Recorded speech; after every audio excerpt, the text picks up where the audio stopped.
Whey versus casein, the battle of the dairy protein supplements. Arguably the two best-selling protein supplements on the market, it's finally time to pit them in a fight for the ages.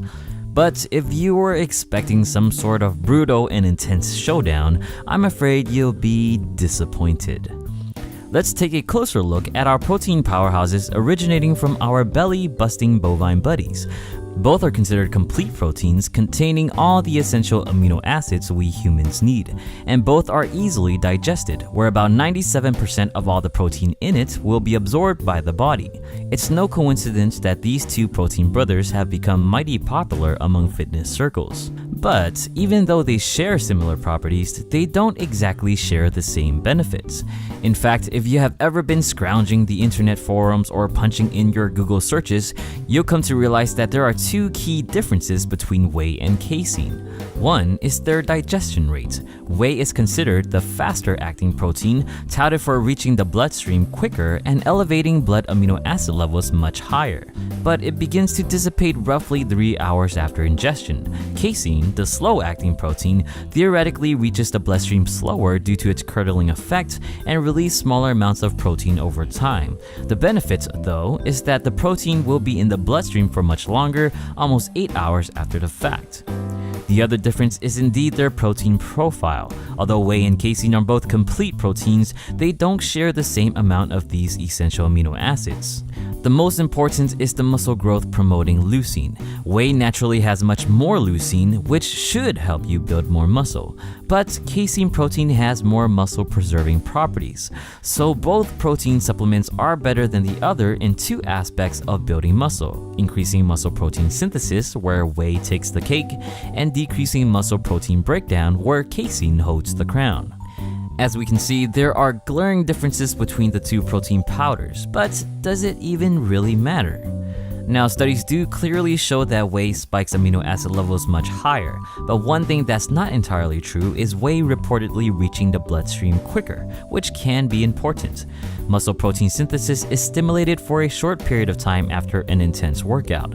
To capitalize on this, bodybuilders believe they have to make sure they get protein immediately. Studies show that whey gets to the bloodstream roughly an hour after digestion, and that's pretty fast. But casein has been shown to get to the bloodstream just as fast as whey. The obvious difference is that whey spikes protein levels much higher. So with this fact and the fact that muscle protein synthesis is stimulated significantly after workout, shouldn't whey still be the winner? Well, no, not exactly. Remember that although whey does spike blood amino acid levels very high, it also leaves the blood very quickly. And even though exercise stimulates muscle protein synthesis significantly for a short amount of time after workout, it still remains elevated above baseline for up to 36 hours. Pair a moderately elevated muscle building stimulus with a moderately releasing protein such as casein, you're bound to build muscle just as well as whey. But how about leucine levels? Whey does have more, and since leucine is important for muscle growth, shouldn't whey still clearly be the winner? Other than the fact that casein also has leucine, and when paired with eating protein from real food sources should be enough leucine anyway, it still has less than whey on a gram-to-gram basis. But the studies show that casein users actually ended with a higher net leucine balance than whey users. But how can that be? Remember, casein tends to focus on decreasing protein breakdown. With a theoretically smaller focus on protein synthesis, casein limits leucine usage, creating a greater impact on net leucine balance and possibly saving that leucine to build more muscle over time. But let's look at the actual studies that focus on building muscle. In almost unanimous fashion, whey undoubtedly does a much better job in increasing muscle gains in a short period. But as we start looking at longer studies that spans more than a few weeks, the differences between the two proteins begin to diminish. Fact of the matter is, yes, you will benefit from whey more so than casein in short bouts, but in the long run, it doesn't really matter which you take. The only variable that has affected overall muscle gains is the amount of protein a person is eating. Regardless of whether it's casein or whey, or heck, even other protein supplements to a degree, net protein consumption is by far the most important factor.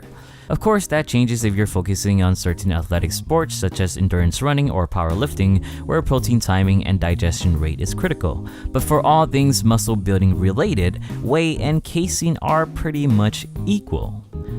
But if I had to choose a winner, then I would personally go with whey protein.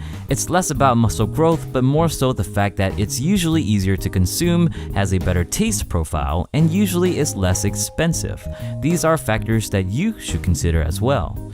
The best choice is really up to preference. If you're a whey guy, go whey. If you love casein, then go with casein. If you're all natural and eat only real food, then more power to you. Just don't let the supplement companies make you feel like you have to choose a side.